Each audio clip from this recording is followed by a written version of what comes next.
Cabinet में मेरे सहयोगी ज्योतिरादित्य सिंधिया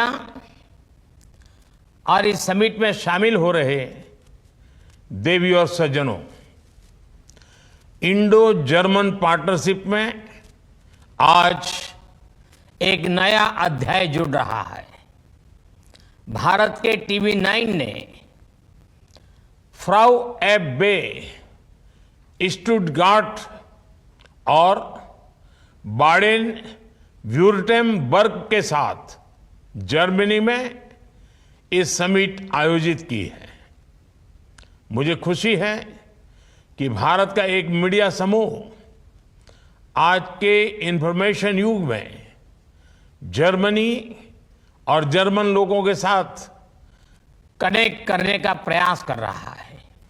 इससे भारत के लोगों को भी जर्मनी और जर्मनी के लोगों को समझने का एक प्लेटफॉर्म मिलेगा। मुझे इस बात की भी खुशी है कि News9 इंग्लिश न्यूज चैनल भी लॉन्च किया जा रहा है।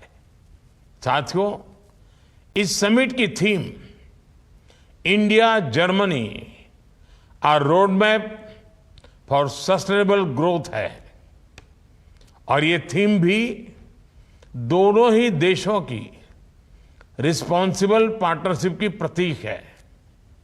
बीते 2 दिनों में आप सभी ने इकोनॉमिक इश्यूज के साथ साथ स्पोर्ट्स और एंटरटेनमेंट से जुड़े मुद्दों पर भी बहुत सकारात्मक बातचीत की है।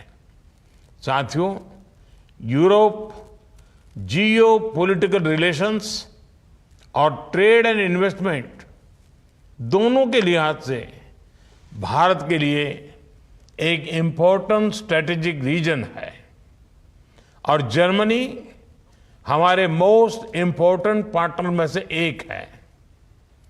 2024 में इंडो जर्मन स्ट्रेटेजिक पार्टनरशिप के 25 साल पूरे हुए हैं और ये वर्ष इस पार्टनरशिप के लिए ऐतिहासिक है, विशेष रहा है।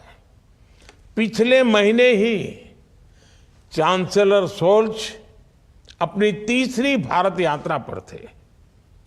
12 वर्षों बाद दिल्ली में Asia Pacific conference of the German businesses का आयोजन हुआ। इसमें जर्मनी ने focus on India document release किया। यही नहीं, skilled labour strategy for India उसे भी रिलीज किया गया। जर्मनी द्वारा निकाली गई ये पहली कंट्री स्पेसिफिक स्ट्रेटेजी है। साथियों, भारत जर्मनी स्ट्रेटेजिक पार्टनरशिप को भले ही 25 वर्ष हुए हो, लेकिन हमारा आत्मीय रिश्ता शताब्दियों पुराना है। यूरोप की पहली संस्कृत ग्रामर, ये बुक्स को बनाने वाले शख्स एक जर्मन थे। 2 जर्मन मर्चेंट्स के कारण जर्मनी